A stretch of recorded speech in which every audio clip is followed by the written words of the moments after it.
Bismillahirrahmanirrahim.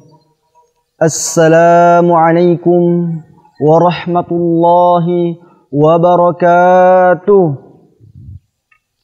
Alhamdulillahilladzi arsala rasulahu bil huda wa dinil haq liyudhhirahu 'alad dini kulli walau karihal kafirun walau karihal musyrikun walau karihal munafikun. Asyhadu an la ilaha illallah wahdahu la syarika lahu wa asyhadu anna Muhammadan abduhu wa rasuluhu la nabiyya wa la rasula ba'dah. Tiada kalam yang paling pantas keluar dari lisan kita.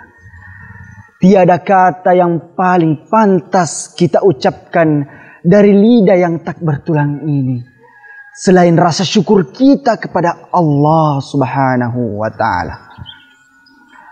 Dialah yang telah memberikan kemudahan kepada kita. Dialah yang telah memberikan segala fasilitasnya kepada kita semua. Dialah yang telah memberikan nikmatnya kepada kita semua. Sehingga dikatakan ketika seorang hamba, ketika kita ingin menghitung nikmat Allah, la tuhsuha. Allah mengatakan wa in ta'uddu ni'matallah. Jika engkau ingin menghitung nikmat Allah, la tuhsuha, yaitu tidak akan mampu kita menghitungnya. Salawat serta salam kepada junjungan Nabi besar kita, Nabi Muhammad sallallahu alaihi wasallam. Nabi yang menjadi suri teladan bagi kita semua. Nabi yang telah diutus di permukaan bumi ini, yaitu untuk menyampaikan sebuah risalah, yaitu menyampaikan ajaran agama yang sempurna di muka bumi ini. Yaitu Nabi yang telah menggulung tikar-tikar kejahilian dan membentang permadani keislaman. Dewan Hakim dan para pemirsa yang senantiasa dirahmati dan diberkahi oleh Allah Subhanahu wa taala. Dalam menjalankan hidup di dunia ini, begitu banyak ujian. Begitu banyak ujian yang harus kita lewati. Begitu banyak problem yang harus kita hadapi. Untuk menghadapi semua itu, untuk menjalani semua itu, kita butuh yang namanya pedoman hidup. Karena kita sebagai manusia yang awalnya tidak tahu segalanya, maka Allah turunkan pedoman hidup kepada kita. Allah turunkan petunjuk kepada kita semua, sehingga kita bisa kembali kepada pedoman kita, sehingga kita bisa berjalan ke jalan Allah Subhanahu wa taala. Rasulullah sallallahu alaihi wasallam bersabda yang diriwayatkan oleh Imam Malik. Rasulullah berkata, "Taraktu fiikum amrain." Telah aku simpangkan kepada kalian dua perkara. Dan kemudian dikatakan, "Lan tadillu abada." Dikatakan, kalian tidak akan merasakan yang namanya kesesatan. Mata maksabtum bihima. Apabila engkau berpegang teguh kepada keduanya, yaitu kitabullah, dikatakan kitabullah Al-Quran, wa sunnati nabihi, yaitu sunnah Nabi kita, yakni Nabiullah Muhammad sallallahu alaihi wasallam. Dewan Hakim dan para pemirsa yang sama-sama dibahagiakan dan dirahmati oleh Allah Subhanahu wa taala. Begitulah Allah turunkan pedoman hidup kepada kita semua sebagai petunjuk bagi kita, yang mana dijelaskan di dalam Al-Quran, Syahrul Ramadan alladzi unzila fihi Al-Quran, yang mana di bulan suci Ramadan diturunkannya Al-Quran, yaitu sebagai apa? Hudal linnas. Yang pertama adalah petunjuk bagi manusia, petunjuk bagi kita semua, sehingga kita berpatokan kepada Al-Quran, sehingga kita berpedoman hidup kepada Al-Quran sehingga kita bisa melewati kehidupan dunia ini yang mana yang diridhoi oleh Allah Subhanahu wa Ta'ala. Dewan Hakim dan para pemirsa yang senantiasa dirahmati oleh Allah Subhanahu wa Ta'ala, Al-Quran diturunkan di dunia ini memiliki banyak keistimewaan, memiliki banyak kemuliaan-kemuliaan, sehingga semua yang disandingkan dengan Al-Quran akan terbawa menjadi mulia, akan menjadi mulia. Dewan Hakim dan para pemirsa yang senantiasa dirahmati oleh Allah Subhanahu wa Ta'ala, kita lihat bahwasanya Al-Quran ketika diturunkan kepada Nabi kita Nabi Muhammad sallallahu alaihi wasallam, maka dikatakan Nabi Muhammad adalah sebaik-baik nabi. Salah satunya adalah sebabnya diturunkannya Al-Quran kepadanya. Dan kemudian diturunkan kepada Nabi kita Nabi Muhammad melalui wasilah malaikat Jibril, perantara malaikat Jibril alaihi salam. Maka malaikat Jibril adalah salah satu malaikat yang paling mulia, malaikat yang paling dipercayai oleh Allah Subhanahu wa Ta'ala, karena salah satunya adalah Al-Quran itu tersendiri. Dan kemudian bukan cuma nabi, bukan cuma malaikat, bahkan bulan pun akan menjadi mulia.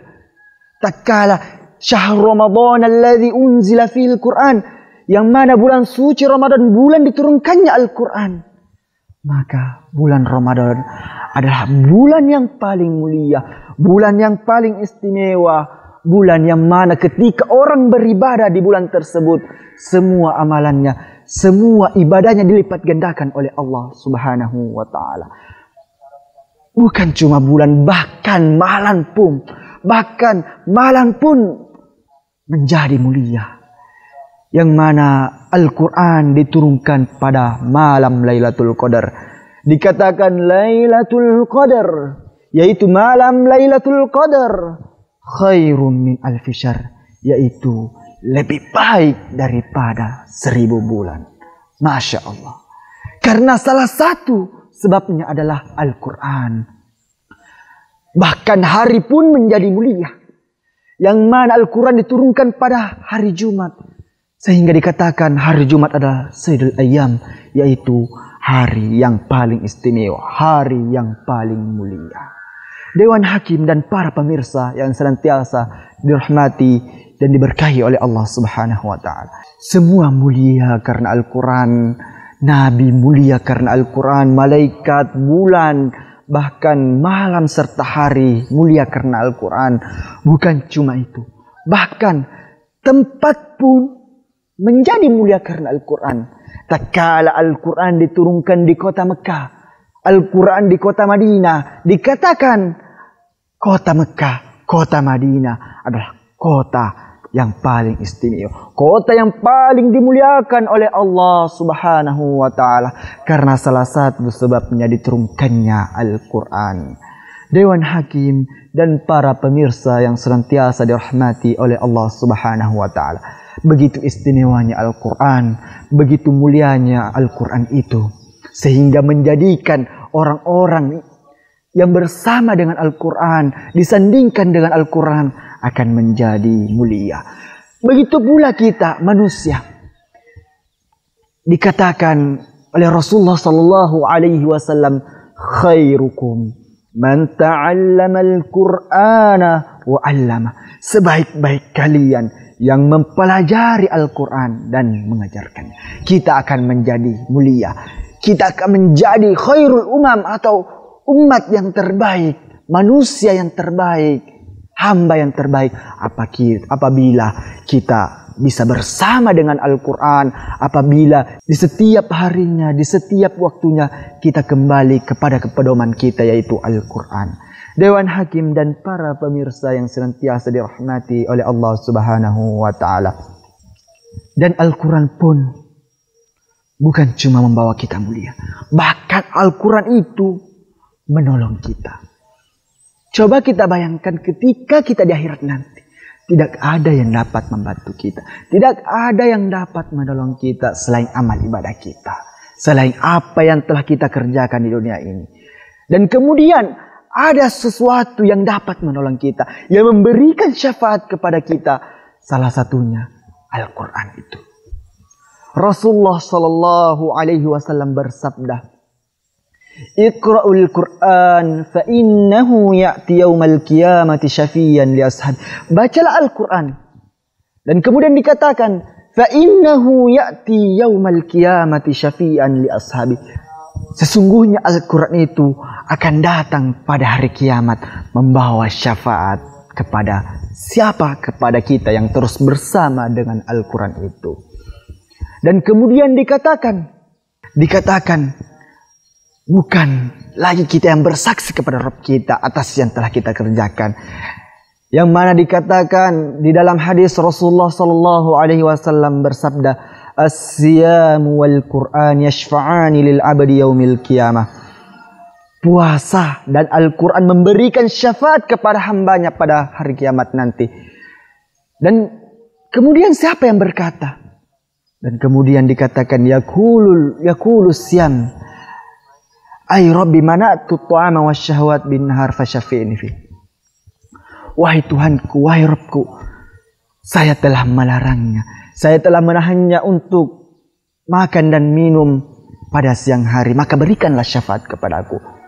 Dan kemudian dikatakan, oh ya yaqulul Quran. Dan kemudian Al-Quran langsung yang mengatakan kepada Rabb kita, ay Rabbi, wahai Tuhanku, mana'tuhun nauma bil-lail fasyafi'ni fi. Wahai Tuhanku, ya Allah, ya Rabbku, saya telah melarangnya untuk tidur malam hari. Saya telah menyibukkannya untuk bersama dengan Al-Quran. Maka berikanlah syafaatku kepadanya. Fahuma fayusyaffi'an. Maka keduanya pun diberikan izin oleh Allah untuk memberikan syafaat kepada hambanya. Dewan Hakim dan para pemirsa yang senantiasa dirahmati oleh Allah Subhanahu wa Ta'ala. Maka daripada itu, sungguh mulia orang yang bersama dengan Al-Quran. Sungguh istimewa orang yang bersama dengan Al-Quran. Sehingga dikatakan kita akan menjadi orang yang terbaik, manusia, hamba yang terbaik apabila kita bersama dengan Al-Quran. Khairukum man ta'allama Al-Qur'ana wa 'allama. Sebaik-baik kita, sebaik-baik kalian apabila ketika kita mempelajari Al-Quran dan kemudian mengajarkan Al-Quran itu. Mungkin cukup sekian yang dapat kami sampaikan. Apabila ada benarnya itu datangnya dari Allah Subhanahu wa Ta'ala, dan apabila ada kesalahan itu datangnya dari diri pribadi. Hadanallahu wa iyyakum ajmain. Assalamualaikum warahmatullahi wabarakatuh.